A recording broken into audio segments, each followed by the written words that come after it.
अस्सलाम वालेकुम। SM news के साथ मैं हूं इश्तियाक अली।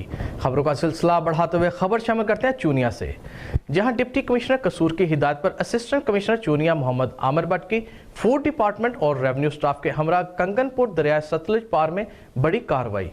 15,000 मन से जायद तोड़े गंदम बरामद कर ली गई। इसी हवाले से मजीद तफसीलात जानते हैं अपने नुमाइंदे इरफान अशरफ से।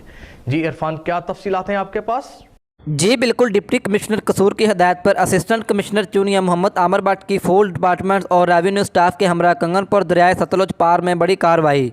असिस्टेंट कमिश्नर चूनिया मोहम्मद आमिर भट्ट ने कंगनपुर दरियाए सतलुज पार से 15,000 मन से जायद तोड़े गंदम बरामद कर ली और गोदामों को सील कर दिया। ज़ख़ीरा अंदोज़ों के 2 सरगना मौका पर गिरफ्तार करके हवाले पुलिस कर दिया। असिस्टेंट कमिश्नर चूनिया ने ज़ख़ीरा अंदोज़ों के खिलाफ मौका पर अंदराज मुकदमात के लिए अहकामात जारी किए। ज़ख़ीरा अंदोज़ों से आहनी हाथों से निपटा जा रहा है। इन ख्यालात का इज़हार असिस्टेंट कमिश्नर चूनिया मोहम्मद आमिर भट्ट ने मीडिया से बातचीत करते हुए किया। इनका मज़ीद कहना था कि ज़ख़ीरा अंदोज़ी करने की इजाज़त नहीं दी जाएगी। ज़ख़ीरा अंदोज़ माफिया के खिलाफ बिला इम्तियाज़ कार्रवाइयाँ जारी रखेंगे। जी।